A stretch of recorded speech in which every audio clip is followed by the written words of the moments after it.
الحمدللہ رب العالمین والصلاة والسلام علی سید المرسلین اما بعد فاعوذ باللہ من الشیطان الرجیم بسم اللہ الرحمن الرحیم پڑھیے الصلاة والسلام علیک یا رسول اللہ وعلی آلک واصحابک یا حبیب اللہ الصلاة والسلام علیک یا نبی اللہ وعلی آلک واصحابک یا نور اللہ۔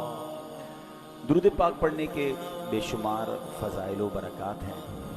اللہ پاک کے آخری نبی رسول ہاشمی صلی اللہ تعالی علیہ وآلہ وسلم نے نماز کے بعد حمد و ثنا اور درود شریف پڑھنے والے سے فرمایا، دعا مانگ قبول کی جائے گی، سوال کر دیا جائے گا۔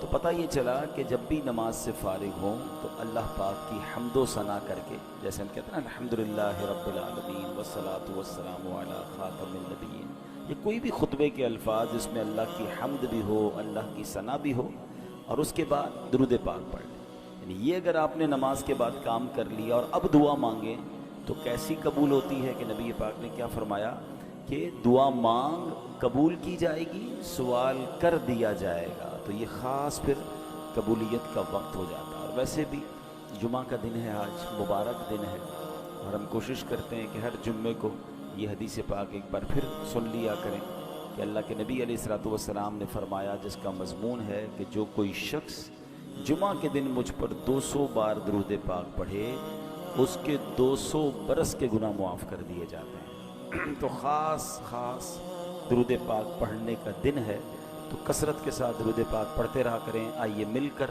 محبت کے ساتھ بآواز بلند درود پاک پڑھ لیں۔ صلو علی الحبیب صلی اللہ تعالی علی محمد صلی اللہ علیہ وسلم۔ دعائیں ہوتی ہیں مقبول اس وسیلے سے، خدا کی خاص عنایت درود پاک سے ہے۔ ازل کے دن سے میرے مصطفیٰ کے چرچے ہیں، تمام دہر پہ رحمت درود پاک سے ہے۔ اللہ درود پاک سے سچی محبت عطا فرمائے۔ جمعہ کا جو بیان ہوتا ہے اس میں الحمدللہ ہم قرآن کی باتیں، قرآن کریم فرقان حمید کی کچھ آیتیں، پھر اس کے بعد اس کا ترجمہ اور اس سے ملنے والے میسج کو سمجھنے کی کوشش کرتے ہیں۔ آج قرآن پاک کی جو آیت ہے، میں اگر یہ کہوں تو غلط نہ ہوگا کہ قرآن کی اگر مشہور ترین آیتوں میں سے ایک آیت ہے، ویری امپورٹنٹ، بہت کمال کی آیت۔ پارہ نمبر 2 ہے، سورہ بقرہ ہے، اور آیت نمبر ہے 154۔ اللہ کریم قرآن مجید میں ارشاد فرماتا ہے، وَلَا تَقُولُوا لِمَن يُقْتَلُ فِي سَبِيلِ اللَّهِ أَمْوَاتٌ بَلْ أَحْيَاءٌ وَلَٰكِن لَّا تَشْعُرُونَ۔ بڑی کمال کی آیت۔ اس کا ترجمہ کیا ہے؟ آسان ترجمہ قرآن کنز العرفان، اور جو اللہ کی راہ میں مارے جائیں انہیں مردہ نہ کہو، بلکہ وہ زندہ ہیں لیکن تمہیں اس کا شعور نہیں۔ انشاءاللہ اس آیت کے بارے میں جانیں گے، کچھ ذکر کرتے ہیں کربلا والوں کا، اور پھر اسی آیت کے تحت اس میں کچھ بات بھی کریں گے۔ روایت میں ہے کہ جنگ صفین کا موقع تھا، مولا کائنات مولا علی شیر خدا کرم اللہ تعالی وجہ الکریم میدان کربلا سے گزرے۔ یاد رہے یہ کربلا سے بہت پہلے کا واقعہ ہے۔ امام حسین کی جب شہادت ہوئی تو مولا علی تو پہلے شہید ہو چکے تھے، تو یہ بہت پہلے کا واقعہ۔ اسی مقام سے ایگزیکٹلی اس میدان سے جب حضرت علی گزرے تو آپ نے وہاں نماز فجر ادا کی اور اس کی مٹی کو اٹھا کر سونگھا، اور پھر درد بھرے لہجے میں کہا، یہ وہ جگہ ہے جہاں ایک جماعت شہید کی جائے گی، وہ سب کے سب بغیر حساب کے جنت میں داخل ہوں۔ سبحان اللہ، کیا شان ہے شہدائے کربلا کی۔ اس روایت سے مولا علی شیر خدا کرم اللہ تعالی وجہ الکریم کو اللہ کی عطا سے جو علم غیب عطا کیا گیا تھا وہ بھی معلوم ہو رہا ہے، اور یہ واقعہ تو ابھی سالوں بعد ہونا ہے، لیکن مولا علی نے پہلے بتا دیا۔ چاہیں تو اشاروں سے اپنے کایا ہی پلٹ دیں دنیا کی، یہ شان ہے خدمت گاروں کی، تو سرکار کا عالم کیا ہوگا۔ اچھا، یہاں یہ بھی پتہ چلا کہ اس میدان پہ کربلا والے امام حسین اور ان کے خاندان والے آئیں گے، شہید ہوں گے، اور سب کے سب بلا حساب جنت میں جائیں گے۔ یہ بھی ان کا مقام پتہ چل رہا ہے۔ اب آتے ہیں آیت کریمہ کی طرف۔ اب کربلا میں شریک ہونے والے خوش نصیب حسینیوں کے بڑے بڑے فضائل ہیں. ان میں بعض تو صحابہ تھے، اور ہمارا سچا پکا عقیدہ ہے کہ ہر صحابی جنتی ہے. پھر اس لشکر حسین میں صحابہ بھی تھے، تابعین بھی تھے، یعنی وہ خوش نصیب تھے کہ جنہوں نے صحابہ کرام علیہم الرضوان کی صحبت پائی. یہ بھی بڑے اونچے رتبے والے تھے. پھر ان کا امام عالی مقام امام حسین کے ساتھ کربلا میں شریک ہونا، آپ پر اپنی جانیں قربان کرنا، یہ ایک اور عظیم فضیلت بنتی ہے. اللہ اکبر. اور پھر انہیں ایک اور بڑا مرتبہ کیا ملا کہ اللہ کریم نے انہیں شہادت عطا فرمائی. شہادت بہت بلند مرتبہ ہے، جیسا کہ ہم نے بھی قرآن پاک کی آیت میں سنا، وَلَا تَقُولُوا لِمَن يُقْتَلُ فِي سَبِيلِ اللَّهِ أَمْوَاتٌ بَلْ أَحْيَاءٌ وَلَٰكِن لَّا تَشْعُرُونَ. اور جو اللہ کی راہ میں مارے جائیں انہیں مردہ نہ کہو، بلکہ وہ زندہ ہیں لیکن تمہیں اس کا شعور نہیں. اب ذرا غور کیجئے، شہیدوں کی شان کیسی نرالی ہے. آدمی راہ خدا میں جہاد کرتے ہوئے لڑتے ہوئے مارا گیا، وفات ہو گئی، سر کٹ گیا، روح بدن سے نکل گئی، اسے کفن پہنایا، اس کی نماز جنازہ پڑھی، قبر میں اتارا. ظاہری آنکھیں دیکھ رہی ہیں کہ جناب آدمی کا انتقال ہو گیا ہے، مگر قرآن کیا کہہ رہا ہے؟ فرمایا خبردار یہ شہید ہیں، یعنی ہرگز مردہ نہ کہو بلکہ یہ زندہ ہیں، تمہیں شعور نہیں ہے. ہے نا عجیب بات؟ آنکھیں کہ دیکھ رہی ہیں کہ انتقال ہو گیا ہے، کفن پہنایا، جنازہ ہوا، قبر میں اتار دیا. بلکہ ایک اور قرآن کی آیت میں کیا ارشاد ہوتا ہے، وَلَا تَحْسَبَنَّ الَّذِينَ قُتِلُوا فِي سَبِيلِ اللَّهِ أَمْوَاتًا. قرآن کہتا ہے جو اللہ کی راہ میں شہید کیے گئے ہرگز انہیں مردہ خیال نہ کرنا. اللہ اکبر. یعنی کہنا تو دور کی بات ہے، اپنے دل میں بھی شہید کو مردہ بھی سوچنا بھی نہیں ہے. دو آیتیں یاد رکھیے کہ ایک جگہ کہا کہ انہیں مردہ نہ کہو، یہ زندہ ہیں، تمہیں شعور نہیں ہے. دوسری جگہ فرمایا ان کے بارے میں مرنے یعنی موت کا، یعنی یہ مردہ ہو گئے، اس بات کا خیال بھی دل میں نہیں لانا ہے. اللہ اکبر. کیوں؟ کیونکہ یہ دنیا سے چلا گیا ہے، اللہ پاک کے ہاں اب بھی زندہ ہے، اسے رزق دیا جاتا ہے. اب ذرا آگے چلتے ہیں. ڈاکٹر اقبال نے ایک سمجھ لے کہ بہت پیاری تشریح زندگی کی ہے. وہ لکھتے ہیں برتر از اندیشہ سود و ضیاء ہے زندگی، ہے کبھی جاں کبھی تسلیم جاں ہے زندگی. مطلب کیا ہے کہ یعنی زندگی نفع و نقصان سے بڑھ کر کوئی چیز ہے. سانسیں لیتے رہنا بھی زندگی ہے، اور اللہ پاک کے نام پر سر قربان کر دینا بھی زندگی ہے. موت کو سمجھے ہیں غافل اختتام زندگی، موت کو سمجھے ہیں غافل اختتام زندگی، ہے یہ شام زندگی صبح دوام زندگی. یعنی یہ غافل لوگ سمجھیں کہ بھئی موت ہو گئی تو زندگی ختم ہو جائے گی. نہیں، بلکہ موت زندگی کا اختتام نہیں ہے. ہاں، موت ایک موڑ ہے جہاں سے بندہ فانی زندگی سے نکل کر دائمی اور حقیقی زندگی کا آغاز کرتا ہے. اور یہی ہمارا عقیدہ ہے. ہم اس دنیا میں ایک فانی زندگی گزارنے آئے ہیں. اصل تو جو دائمی ہماری زندگی ہے، ہمیشہ رہنے والی زندگی ہے، جو لمبا عرصہ رہنا ہے، وہ تو آخرت کا ہے. یہاں تھوڑا ٹائم آئے ہیں. پرابلم پتہ کیا ہے کہ ہم اس تھوڑے ٹائم کی فکر زیادہ کر رہے ہیں، اور جو بڑا ٹائم ہے اس کی فکر چھوڑ دی ہے. مثال کے طور پہ آپ دیکھیں نا کہ کچھ لوگوں سے پوچھا جائے کہ یار میں نے ایک جگہ، اب مثال کے طور پہ آپ جاتے ہیں کہیں ٹریول پہ جاتے ہیں 1 مہینے کے لیے، 15 دن کے لیے، تو آپ 15 دن 1 مہینے کے لیے جا کر وہاں گھر تو نہیں خریدتے نا. آپ کرائے کا گھر لے لیں گے، آپ ہوٹل میں رہ لیں گے، ٹھیک ہے نا. 1-2 بیگ ساتھ لے جائیں گے، پورا گھر اٹھا کے تو نہیں لے جائیں گے. کیوں؟ آپ کہیں گے واپس تو یہیں آنا ہے نا. اصل تو میرا گھر یہ ہے، میں تو ٹریولر کی حیثیت سے، بندہ کرائے کے گھر میں زیادہ خرچ نہیں کرتا. کہتا ہے گھر کرائے کا ہے، اتنا سارا اس کے اوپر لگا دوں گا، میرا تھوڑی ہے، میں تو چھوڑ کے چلے جانا ہے، کچھ عرصے کے لیے آیا ہوں. کراچی میں بھی کچھ لوگ ایسے ہوتے ہیں جو دیگر شہروں سے جاب کرنے آتے ہیں، کاروبار کرنے آتے ہیں، مگر اصل ان کا دھیان کیا ہوتا ہے کہ میری فیملی گاؤں میں ہے یا فلاں علاقے میں ہے، میں نے وہاں جانا ہے، میں نے گھر بھی بنانا ہے تو وہاں بنانا ہے، کیونکہ میرا مستقل ٹھکانہ یہ نہیں ہے. دنیا میں یہ ساری لاجک سمجھ آتی ہیں، مگر یہ کیوں نہیں سمجھ آتا کہ ایکچولی یہ پوری دنیا ہی میرا ٹھکانہ نہیں ہے. میں یہاں مسافر کی حیثیت سے ہوں. کوئی 50 سال کے لیے آیا ہے، کوئی 60 سال کے لیے آیا ہے، کوئی 70 سال کے بعد چلا جائے گا. ماں باپ کی دعا لگ گئی تو 80-100 سال اس کے بعد تو چلا ہی جائے گا نا. وہاں 25-50-100 سال کی کہانی نہیں ہے. ذرا سمجھیے، حضرت آدم سے لے کر آج تک لوگ قبروں میں جا رہے ہیں. کہاں ہیں وہ؟ بتائیے نا، کہاں ہیں؟ قبروں میں ہے نا. ہزاروں سال ہو گئے، ہزاروں سال سے قبر میں ہے کوئی بندہ، تو بتاؤ دنیا میں تو 60-70 سال رہا، قبر میں ہزاروں سال سے ہے، تو اس کا مطلب بڑا ٹھکانہ تو قبر تھا۔ گھر کی فکر زیادہ ہونی چاہیے تھی، قبر کی زیادہ ہونی چاہیے تھی۔ میں اور آپ مریں گے، وی ڈونٹ نو کہ کب تک قیامت آئے گی، بھائی پتہ نہیں 500 سال، 1000 سال، 2000 سال، میں نے قبر میں رہنا ہے۔ اور قبر ایک باکس کا نام نہیں ہے۔ یہ غیر مسلموں کا عقیدہ ضرور ہوتا ہوگا کہ جناب بندہ قبر میں جائے اور اس کے بعد اس کا فنش سب ختم، نہیں، ہمارا ایمان ہے کہ قبر میں حساب سوال بھی ہوں گے، قبر میں جناب عذاب اور جزا ہوگی۔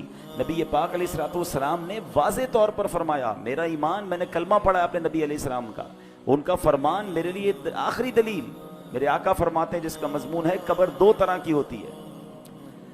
قبرستان جاتے ہیں نا، قبرستان میں اوپر سے قبریں ایک جیسی دکھتی ہیں، ہاں وہ ایک جملہ ہے نا محاورہ، قبر کا حال مردہ جانتا، بالکل ٹھیک ہے۔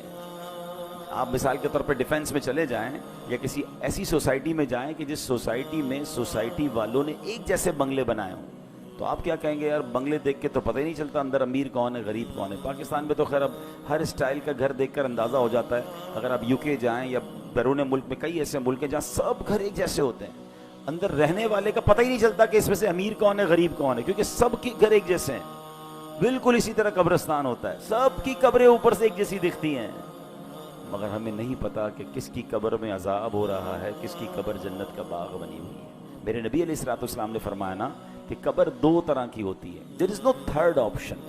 ہاں ایک اور بات سمجھیے، کراچی کی بات کر لیتے ہیں۔ کراچی میں رہنے کے کتنے سارے آپشنز ہیں، کتنی ساری کیٹیگریز بنتی ہیں۔ اگر غور کریں، کچھ لوگ ہیں جو روڈ پہ سوتے ہیں، غریب ہیں بیچارے، گھر نہیں ہیں، ایسے بھی آپ کو لوگ کراچی میں ملیں گے۔ کچھ لوگ ہیں جو بیچارے جھونپڑیوں میں رہتے ہیں، ان سے اوپر ہیں مگر بہت غریب ہیں، بیچارے جھونپڑیاں بنا کے رہتے ہیں۔ اور اوپر جائیں تو کچھ لوگ ہوں گے جو غریب علاقوں میں رہتے ہیں، جس کو ہم لوور کلاس کہتے ہیں، ٹھیک ہے۔ پھر اس کے بعد اس سے تھوڑا سا بہتر علاقہ آ جائے گا تو اس کو لوور مڈل کلاس کہتے ہیں، ٹھیک ہے۔ پھر اس کے بعد مڈل کلاس کے علاقے آتے ہیں، اوپر چلیں تو اپر مڈل کلاس ہے، پھر اس کے بعد اپر کلاس ہے، اور آگے جائیں تو کہتے ہیں ایلیٹ کلاس ہے۔ یہ کتنے کیٹیگری بن گئی ہے۔ کراچی میں میرے حساب سے 15 لاکھ کے گھر میں بھی کوئی رہتا ہے اور 150 کروڑ کے گھر میں بھی کوئی رہتا ہوگا، کتنا فرق ہے نا۔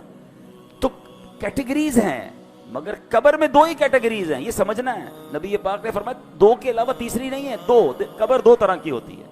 اب میں نے اور آپ نے چوز کرنا ہے اسی زندگی میں لائف اچھی گزار کر کے ان دو میں سے کون سی کیٹیگری میں جانا ہے۔ آقا فرماتے ہیں یا تو جنت کے باغوں میں سے ایک باغ ہوتی ہے، یا تو دوزخ کے گھڑوں میں سے ایک گھڑا۔ اب پلیز اس بات کو ریئلائز کیجئے، میں ادھر ہمیشہ نہیں رہوں گا، میرا پہلا ٹھکانہ قبر ہے، وہ تو اچھی بنے، دو میں سے ایک ہی بنے گی نا، یا تو جنت کا باغ یا جہنم کا گھڑا۔ فیصلہ کیسے ہوگا؟ فیصلہ اس لائف سے ہوگا کہ جو دنیا میں 50 60 70 سال گزار کر لائے، وہ ایسی گزاری کہ اللہ راضی، اس کے حبیب راضی، تو پھر تو جنت کے مزے ہیں قبر میں، پھر تو ٹینشن ہی نہیں ہے۔ حدیث پاک کے ایک الفاظ ہیں بڑے پیارے ہیں کہ جب اللہ کا نیک بندہ قبر میں جاتا ہے نا، جس سے رب راضی ہو، تو پتہ ہے اس کو فرشتے آ کے کیا کہتے ہیں؟ نم کا نومت العروس، سو جا کہ جیسے دلہن سوتی ہے، سکون سے، ہاں جنت کی کھڑکی کھل جائے اور وہ مزے میں ہے۔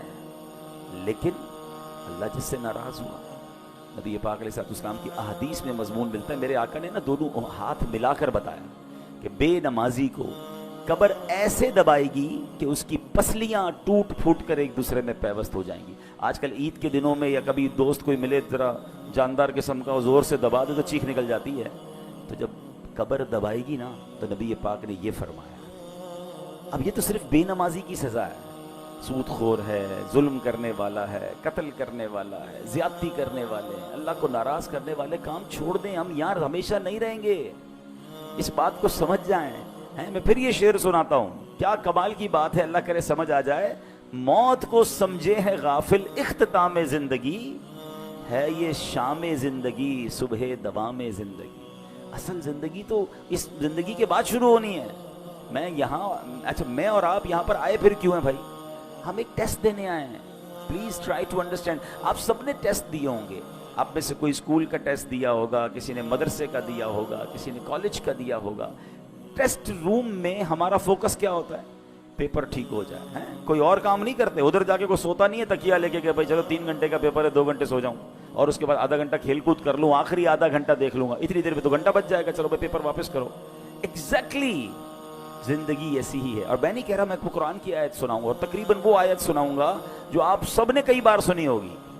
تو کون سی آیت ہے؟ اللہ قرآن میں فرماتا ہے الذی خلق الموت والحیات لیبلوکم ایکم احسن عملا. کچھ سنی لگ رہی ہے نا, یہ سورہ ملک میں آیت ہے.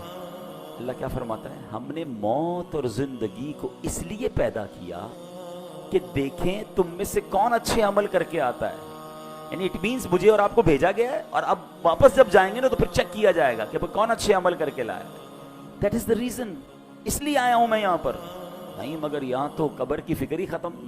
موت کی تو بات ہی کوئی نہیں کرتا نا. مرنے کی بات نہ کرو بھائی, کوئی اور بات کرو. پلاننگ بتاؤ اگلے 5 سال بعد کیا کرنا ہے, 10 سال بعد کیا کرنا ہے, اگلا فیوچر کیا ہوگا, دنیا میں کیا دیکھنا ہے. اچھا میرے اللہ نے دنیا بھی بڑی اچھی بنائی ہے. ہمیں دنیا میں انجوائے کرنے سے منع نہیں کیا, ہمیں کھانے پینے گھومنے پھرنے فیملی کو ٹائم دینے سے منع نہیں کیا, مگر اس میں کنڈیشن ایک ہی رکھی گئی ہے, یہ سب کام کرنے ہیں حرام کام سے بچ کر. بچوں کو کھلائیں اس کا ثواب ہے, فیملی پہ خرچ کریں اس کا ثواب ہے, بچوں کو خوش کریں اس کا ثواب ہے, اپنے دوستوں کو کھانا کھلائیں اس کا بھی ثواب رکھا گیا. مگر نیت کیا ہے؟ تفاخر کی, غرور کی, پراؤڈ کی, لوگوں پر روب جمانے کی نہیں. نیت اللہ کی رضا. پھر اس کے بعد حرام کام اس میں ایڈ کر دیتے ہیں. ہم بچوں کو کھلاتے کھلاتے بچوں کو حرام جگہ پہ لے جاتے ہیں, بچوں کو خوش کرتے کرتے ان کو سنیما لے جاتے ہیں. خوش کریں نا, کس نے بنا کیا ہے, لیکن حرام چیزوں سے بچیں.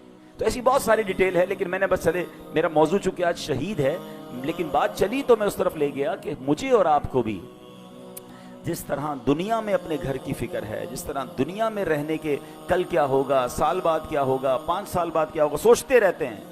تو یار یہ تو سوچو قبر میں کیا ہوگا, وہاں سوالات کے جوابات دے سکوں گا کہ نہیں, میری قبر جنت کا باغ بنے گی کہ نہیں. اچھا قبر پہ ہی معاملہ ختم تھوڑی ہے, قبر کے بعد تو پھر محشر کا دن ہے, اور پھر آگے جنت اور دوزخ کا فیصلہ ہے. لیکن بڑی خوبصورت بات علماء فرماتے ہیں, قبر پہلی منزل ہے.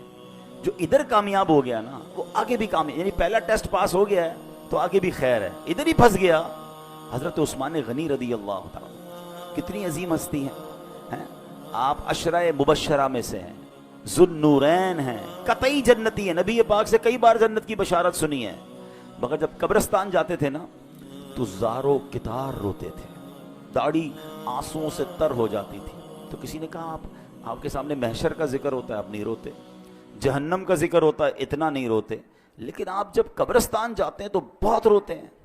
تو کمال کی بات فرمائی, فرماتے قبر ہی پہلی منزل ہے, جو ادھر کامیاب ہو گیا وہ آگے بھی کامیاب. تو please try to prepare beautiful grave for you. اپنی بہترین قبر بنانے کی کوشش کرنی ہے. وہ پیسوں سے نہیں ہوگی کہ میں کہوں بھائی میرے مرنے کے بعد ماربل والی قبر بنا دینا. آپ ماربل نہیں, سونے کی قبر بنا لیں. اگر اللہ ناراض ہے تو اندر عذاب ہو رہا ہو. باہر کا قبر کا کوئی کمال نہیں ہے, اندر کی کہانی اور ہے. اللہ کرے یہ بات مجھے بھی سمجھ آ جائے, یہ بات آپ کو بھی سمجھ آ جائے. اب امام حسین رضی اللہ تعالیٰ عنہ کی بات چل رہی ہے, شہیدوں کی بات چل رہی ہے. حضرت زید بن ارقم رضی اللہ تعالیٰ عنہ, شہید زندہ ہوتا ہے نا, اب ذرا سنیے گا واقعہ. میں امام حسین کا واقعہ سنانے لگا ہوں. صحابی رسول ہیں حضرت زید بن ارقم, کہتے ہیں جب یزیدی لشکر نے ظلم پہ ظلم ڈھایا کہ امام عالی مقام کے سر انور کو معاذ اللہ جب نیزے پر اٹھا لیا گیا, شہید کر کے سر مبارک کو معاذ اللہ کٹ کر کے اب نیزے پر اٹھا کر اسے گلی گلی لیے پھرتے تھے. اللہ اکبر.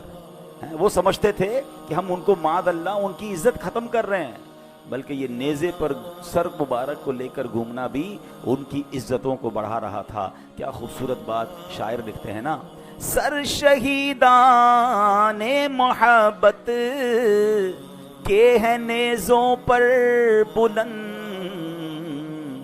اور اونچی کی خدا نے قدر و شان اہل بیت. تو وہ کہتا ہے کہ جب میں نے دیکھا کہ امام حسین کے سر کو لے جایا جا رہا ہے تو میں اپنے مکان کے اوپر والے حصے میں تھا, بالا خانے میں تھا. تو بدبخت یزیدی جب نبی حضرت امام حسین کے سر انور کو لے کر جا رہے تھے نا, تو میں نے امام حسین کے منہ مبارک سے یعنی سر سے تلاوت کی آواز سنی, اور آپ یہ آیت پڑھ رہے تھے سورہ کہف کی, ام حسبت ان اصحاب الکہف ام حسبت ان اصحاب الکہف والرقیم کانوا من آیاتنا عجبا، کیا تمہیں معلوم ہوا کہ پہاڑی، غار اور جنگل کے کنارے والے وہ ہماری نشانیوں میں سے ایک عجیب نشانی تھے۔ اللہ اکبر۔ عبادت ہو تو ایسی ہو، تلاوت ہو تو ایسی ہو، سرے شبیر تو نیزے پہ بھی قرآن سناتا ہے۔ یہاں امام حسین کے چاہنے والوں کو ایک میسج بھی ہے کہ میرے امام تو تلوار پر، نیزے پر بھی قرآن پڑھتے تھے، اور آج پنجتن کے غلام کہلانے والوں کو کیا قرآن پڑھنا آتا ہے؟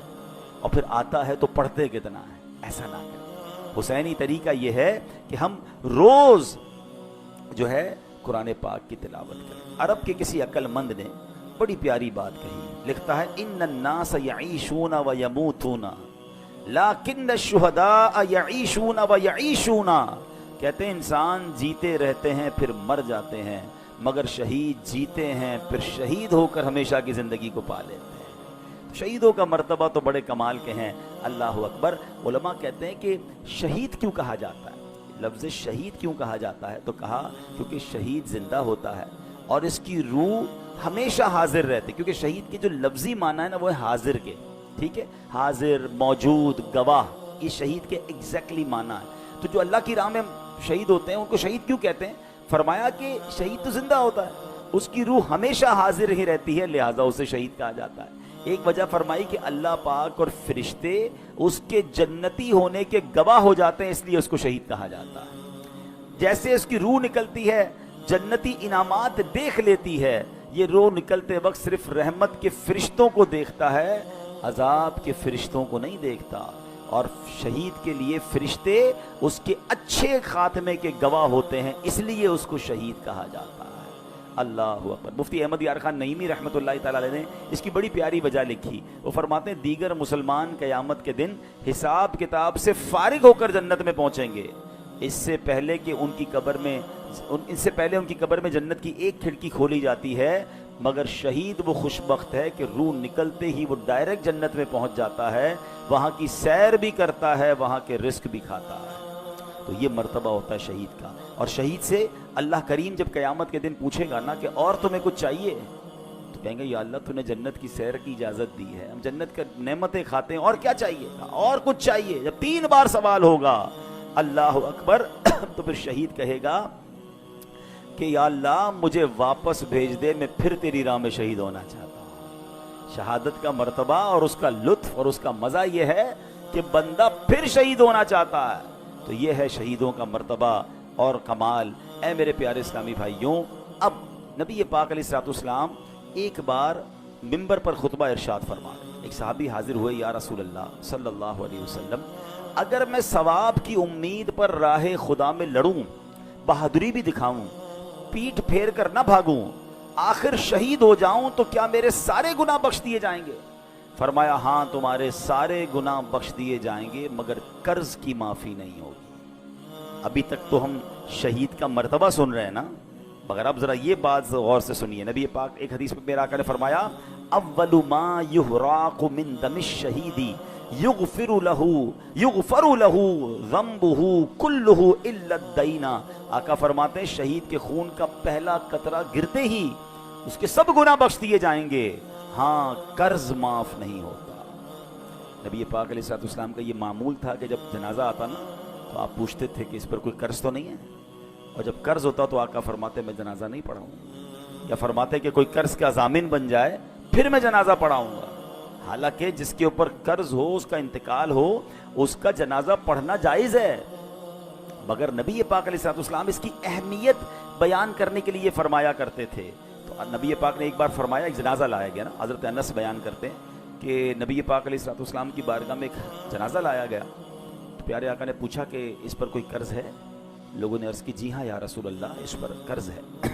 ارشاد فرمایا ایسے آدمی پر میرا جنازہ پڑھنا کیا فائدہ دے گا جس کی روح قرض کے بدلے اس کی قبر میں گروی رکھی ہوئی ہے، گروی رکھی ہوئی ہو اور آسمان کی طرف بلند نہ ہو۔ اگر تم میں سے کوئی اس کے قرض کا ضامن بنتا ہے تو میں اس کی نماز جنازہ پڑھا لیتا ہوں، کیونکہ میرا اس کی نماز جنازہ پڑھنا اسے نفع دے گا۔ یعنی قبر میں روح گروی رکھ دی جاتی ہے، آسمان کی طرف بلند نہیں ہوتی ہے اگر کوئی مقروض ہو کر مرتا ہے۔ اے میرے پیارے اسلامی بھائیوں، آج کتنا یہ چیز وبا عام ہو گئی ہے، لوگ لاکھوں روپے دبا لیتے ہیں، کاروباری لوگ مجھے سن رہے ہیں، بعد میں یہ بیان سنا جائے گا، کبھی بھی قرض نہ لیں، قرض کی کوشش کریں کہ آپ پر قرض ہی نہ آئے، لیکن اگر قرض لیں تو پھر اسے وقت پر ادا کریں۔ ہاں آج کل تو معاملہ ہی الگ ہے نا، قرض لیتے وقت بندہ اور ہوتا ہے اور لینے کے بعد انداز ہی بدل جاتا ہے، بندہ کہتا ہے یہ وہی آدمی تھا جس کو پیسے دیے، بڑی منتیں کر کے بڑی ریکویسٹ کر کے پیسے لیے تھے، اب پیسے لینے کے بعد نہ فون اٹھا رہا ہے نہ جواب دے رہا ہے، بیچارہ جس کے پیسے وہ دھکے کھا رہا ہے۔ یہ نہ کیا کرے۔ روایتوں میں آتا ہے اگر کسی نے کسی کی رقم دینی ہے اور پیسے ہوتے ہوئے نہیں دے رہا ہے، ایک تو نا کہ ختم ہو گیا، اس کی الگ ایک پوری تفصیل ہے، لیکن اگر اس کے پاس ایسا کچھ ہے کہ اپنا سامان بیچ کر اپنی تمام چیزیں بیچ کر قرض ادا کر سکتا ہے تو اس کو کرنا پڑے گا، ورنہ ہر لمحے گناہگار ہو رہا ہے، اس کے گناہوں کا میٹر شروع ہو رہا ہے۔ تو کبھی بھی ایسا نہ کریں، قرض لیں تو اچھی نیتوں سے لیں، وقت سے پہلے لوٹائیں، پھنس گئے ہیں تو جواب تو دیں، رپلائی تو دیں، اس کے پاس جا کر معذرت کریں اس سے کہ بھائی میں پریشان ہوں، مجھے تھوڑا اور وقت دے دو، لیکن اب تو معاملہ ہی الگ ہے، بندہ ہی غائب ہو جاتا ہے۔ آج غائب ہو جاؤ گے پھر کیا ہوگا قبر میں؟ پتہ ہے قیامت کے دن ان پیسوں کے بدلے نیکیاں دینی پڑیں گی، وہاں پیسے نہیں ہوں گے کہ بھائی یا اللہ میں نے اس کے 2 لاکھ لیے تھے، محشر کے دن میں 2 لاکھ دے رہا ہوں، نہیں، وہاں چیک بک نہیں ہوگی، وہاں کیا ہوگا؟ روایتوں میں آتا ہے کہ جو اعلیٰ حضرت امام اہل سنت لکھتے ہیں کہ جو کسی کے 3 پیسے جان بوجھ کر دبا لے، 3 پیسوں کی ویلیو کیا ہے؟ آج کل تو لوگ پتہ نہیں کتنا زمینوں پہ قبضہ کر رہے ہیں، پیسے دبا رہے ہیں، فرمایا اسے قیامت کے دن 700 مقبول با جماعت نمازیں دینی پڑ جائیں گی۔ ایک طرف 3 پیسے ہوں گے، اس کے بدلے دینا کیا پڑے گا؟ 700، وہ بھی مقبول با جماعت نمازیں۔ جس نے کروڑوں کھائے ہیں، جس نے زمینوں پہ قبضہ کیا ہے، جو لوگوں کا پیسہ نہیں لوٹا رہا ہے، وہ کیا جواب دے گا قیامت؟ نبی پاک نے جنازہ پڑھانے سے منع فرما دیا۔ اے میرے پیارے اسلام بھائی، نبی پاک نے ارشاد فرمایا جن گناہوں سے اللہ پاک نے منع کیا ہے ان میں سے رب کریم کے نزدیک سب سے بڑا جرم یہ ہے کہ انسان قرض لے کر مرے جس کی ادائیگی کے لیے مال نہ چھوڑے، تو یہ نہ کیا کرے۔ ہاں اب ایک اور پرابلم، پیسے لیے کاروبار میں تو چلتا رہتا ہے، بھائی کسی کا کریڈٹ ہے، کسی کا ڈیٹ ہے، میں نے کسی کو پیسے دینے ہیں، کسی سے لینے ہیں، لیکن اس کو اچھی طریقے سے لکھت پڑھت کریں، وقت پر پیسے دیا کریں، اور اگر آپ کو لگتا ہے کہ ابھی جس کو دینے وہ نہیں مل رہا یا آگے پیچھے ہو گیا تو اس کو وصیت کر کے جائیں، اپنے بچوں کو بتا کر جائیں۔ کسی کا انتقال ہوتا ہے، اگلے لوگ پریشان ہو جاتے ہیں کہ یار اس نے کسی کو گھر میں بتایا نہیں میرے پیسے ہیں۔ یعنی کتنی عجیب بات ہے کہ میں نے کسی کو رقم دینی ہے یا اس کی کوئی امانت میرے پاس ہے، میرے سوا کسی کو پتہ ہی نہیں ہے۔ یہ بہت بڑی بے وقوفی اور جہالت ہے جو عذاب قبر میں گرفتار کر سکتی ہے۔ بھائی اگر آپ کو کسی نے امانت دی ہے، کوئی رقم دی ہے، تو آپ لکھیں اس کو، اپنے بچوں کو بتائیں، اس کو بھی بتا دیں کہ بھائی مجھے کچھ ہو گیا تو یہ میرا بیٹا ہے، یہ میری فیملی ہے، تمہیں یہاں سے مل جائیں گے، تاکہ اس کو بھی تسلی ہو۔ آج کل تو اچھا یہ بھی ہمارے لوگ بھی بڑے بھولے بھالے ہیں، کروڑوں روپے کا کاروبار کریں گے، گھر میں کسی کو نہیں جانتے، صرف اسی کو جانتے ہیں، نہ اس کے بیٹے کا پتہ، نہ گھر کا پتہ، بعض اوقات تو گھر کدھر ہے یہ بھی نہیں پتا۔ تو اگر جینے کی تمنا ہے تو کچھ پہچان پیدا کر ہیں، تبھی تو شریعت کہتی ہے کہ لکھت پڑھت کر لیں، کوئی کانٹریکٹ کر لیں، 2 گواہ ہونے چاہیے، کل کچھ ہو گیا تو آپ کے پاس کوئی چیز تو ہو۔ یہاں ہماری بھی غلطی ہوتی ہے، لیکن بالخصوص ان لوگوں کو سوچنا چاہیے کہ جن پر لوگوں کا آتا ہے اور انہوں نے دینے کا انتظام پراپر نہیں کیا، کیونکہ ہم تو چلے جائیں گے۔ ابھی میں نے بہت تفصیل سے بتایا کہ قبر کتنی بڑی ہماری منزل ہے۔ قبر میں اگر ہم عذاب سے بچنا چاہتے ہیں تو اپنے اوپر قرض چھوڑ کر نہ جائیں، اور اگر قرض چھوڑ کر جائیں تو اس کی وصیت ہو، اس کا انتظام ہو، اس کی سب سے پہلے دیکھیں نا، میت کے انتقال کے بعد شریعت کا حکم کیا ہے کہ اس کا مال ورثاء میں بعد میں تقسیم ہوگا، پہلے اس کا قرض ادا کیا جائے گا۔ لیکن میں نے اگر قرض بتایا ہی نہیں کسی کو گھر والوں کو، اور بعد میں گھر والوں کی تربیت بھی نہیں کی، بھائی ابو مر گئے، بھائی اب ابو سے بات کریں، ہم نے نہیں دینا، بیٹے بھی ایسے کہہ دیتے ہیں۔ ان بیٹوں کو بھی چاہیے، ان اولاد کو بھی چاہیے کہ اپنے باپ پر، مرحوم پر بوجھ نہ رکھیں قرض کا۔ کہ آپ نے حدیث پاک سن لی ہے، نبی پاک نے جنازہ پڑھانے سے انکار فرمایا، اس سے بڑی تنبیہ کیا ہو سکتی ہے؟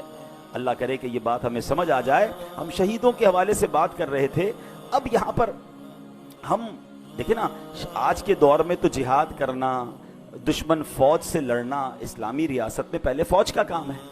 اللہ پاک ہمارے ان فوجی جوانوں کو سلامت رکھے جو ہماری سرحدوں کی حفاظت کرتے ہیں اور اللہ کی راہ میں شہید ہوتے ہیں، لیکن ہم کیسے شہید کا رتبہ پائیں؟ ہم تو سویلین ہیں۔ سبحان اللہ، ہمارا اسلام کتنا کمپلیٹ ہے۔ اب سنیے، نبی پاک علیہ السلام نے کیا خوبصورت فرمایا، من سأل اللہ الشہادۃ مخلصا اعطاہ اللہ اجر شہید وان مات علی فراشہ۔ میرے آقا فرماتے ہیں مسند امام احمد کی حدیث کہ جو سچے دل سے شہادت کی دعا کرے وہ اگرچہ بستر پر ہی مر جائے اللہ پاک اسے شہیدوں والا ثواب عطا فرمائے۔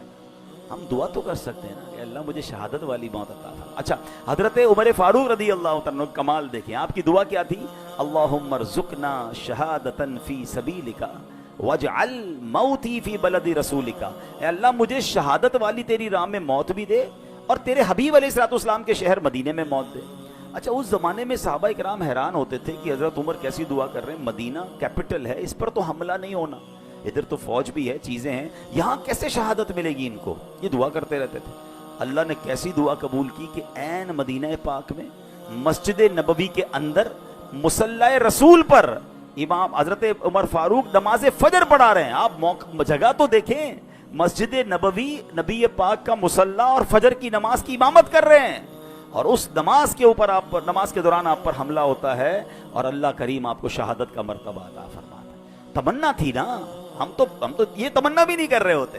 تو شہید، اگر شہادت کا رتبہ، ہم دعا کریں اللہ سے، اللہ پاک کریم ہے، ہمیں موقع مل سکتا ہے۔ اسی طرح بہت خوبصورت ایک حدیث ہے، حضرت عبداللہ ابن عمر سے روایت ہے کہ رسول ذیشان مکی مدنی سلطان صلی اللہ علیہ وسلم نے فرمایا، جو چاشت کی نماز پڑھے، ہر مہینے 3 روزے رکھا کرے، سفر ہو یا حضر، یعنی سفر میں ہو یا گھر پہ ہو، کسی حال میں بھی نماز وتر نہ چھوڑے، اس کے لیے شہید والا ثواب لکھ دیا جاتا ہے۔ تو یہ 3 کام غور کر سن لیں کہ چاشت کی نماز، اچھا اشراق اور چاشت بہت پیاری نمازیں ہیں، بڑے اس کے فضائل ہیں، اور یہ ہم کب پڑھ سکتے ہیں؟ جب فجر کا وقت ختم ہوتا ہے نا، آپ ٹائم ٹیبل پہ دیکھ سکتے ہیں، اس کے 20 منٹ گزرنے کے بعد آپ اشراق اور چاشت کے نوافل پڑھ سکتے ہیں۔ اس کے کم از کم 2 رکعتیں پڑھ لیں، زیادہ بھی پڑھ سکتے ہیں، اور سبحان اللہ اشراق و چاشت کی بڑی فضیلتیں ہیں۔ اور پھر یہ جو ہر مہینے 3 روزے رکھنے ہیں، اس میں اچھا یہ ہے کہ ایام 20 کے روزے رکھ لیے جائیں۔ ہر اسلامی تاریخ کی 13، 14، 15 تاریخ کو ایام 20 کہا جاتا ہے۔ ان دنوں میں اگر آپ روزے رکھ لیں گے انشاءاللہ تو سبحان اللہ یہ سنت کی ادائیگی کی نیت سے پیر کا روزہ بھی رکھ سکتے ہیں۔ تو یہ 3 روزے اگر اللہ کرے ہماری عادت بن جائے تو شہادت کا مرتبہ مل رہا ہے، تو اور کیا چاہیے۔ حضرت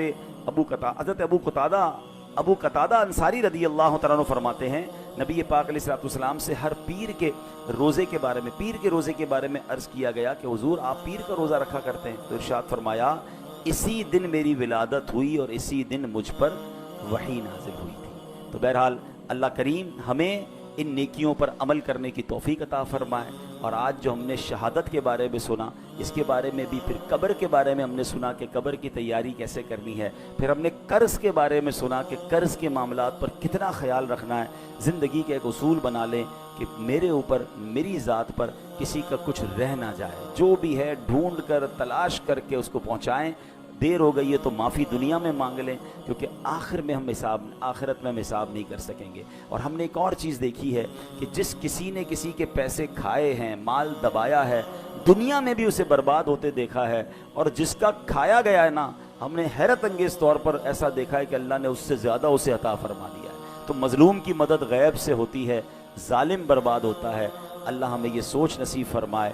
اور یہاں پر ایک آخری بات کر کے اپنی گفتگو ختم کرتا ہوں کہ ہم نے قرآن کی آیت سے اپنے بیان کو شروع کیا تھا کہ اللہ کی راہ میں شہید ہونے والے کو مردہ نہ کہو، تمہیں شعور نہیں ہے وہ اللہ کی بارگاہ میں زندہ ہیں۔ تو اب ذرا ٹیکنیکلی اور لاجیکلی سمجھ لیں کہ اگر کسی نبی کا امتی شہید ہو جائے، ٹھیک ہے، وہ شہید ہو جائے تو وہ اللہ کی بارگاہ میں زندہ ہے، تو پھر نبی کی جو زندگی ہے اس کا عالم کیا ہوگا؟ وہ تو اس امت کے بھی آقا ہیں۔ تو سبحان اللہ، احادیث میں بھی یہ مضمون ملتا ہے کہ اللہ نے زمین پر حرام قرار دیا ہے کہ وہ انبیاء کے جسموں کو کھائے۔ انبیاء حیات ہوتے ہیں اور وہاں انہیں رزق دیا جاتا ہے۔ یہ کمال ہے اللہ کی عطاؤں سے۔ تو بہرحال آج قرآن و حدیث کے ذریعے ہم نے یہ شہید کے فضائل سنے ہیں۔ اللہ کریم ہمیں بھی ایمان اور عافیت کے ساتھ، اے کاش مدینہ منورہ میں شہادت کی موت نصیب فرمائے۔ آئیے حضرت عمر فاروق اعظم رضی اللہ تعالیٰ عنہ کی اسی دعا پر اپنے بیان کو اختتام کرتے ہیں۔ آپ چاہیں تو مل کر آمین کہہ دیجئے گا۔ اللہم ارزقنا شہادتا فی سبیلک واجعل موتنا فی بلد حبیبک صلی اللہ تعالی علیہ وسلم۔ الحمدللہ رب العالمین والصلاة والسلام علی سید المرسلین اما بعد فاعوذ باللہ من الشیطان الرجیم بسم اللہ الرحمن الرحیم پڑھیے الصلاة والسلام علیک یا رسول اللہ وعلی آلک واصحابک یا حبیب اللہ الصلاة والسلام علیک یا نبی اللہ وعلی آلک واصحابک یا نور اللہ۔ درود پاک پڑھنے کے بے شمار فضائل و برکات ہیں۔ اللہ پاک کے آخری نبی رسول ہاشمی صلی اللہ تعالی علیہ وآلہ وسلم نے نماز کے بعد حمد و ثنا اور درود شریف پڑھنے والے سے فرمایا، دعا مانگ قبول کی جائے گی، سوال کر دیا جائے گا۔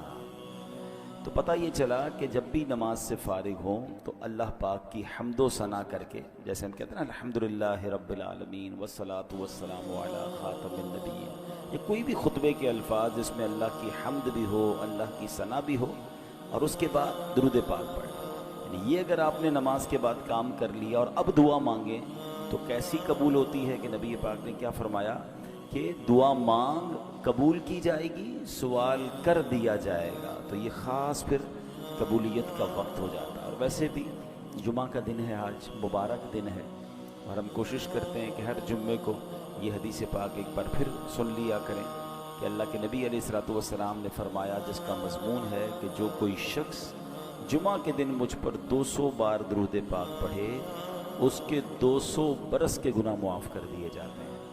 تو خاص درود پاک پڑھنے کا دن ہے، تو کثرت کے ساتھ درود پاک پڑھتے رہا کریں۔ آئیے مل کر محبت کے ساتھ بآواز بلند درود پاک پڑھ لیں۔ صلو علی الحبیب صلی اللہ تعالی علی محمد صلی اللہ علیہ وسلم۔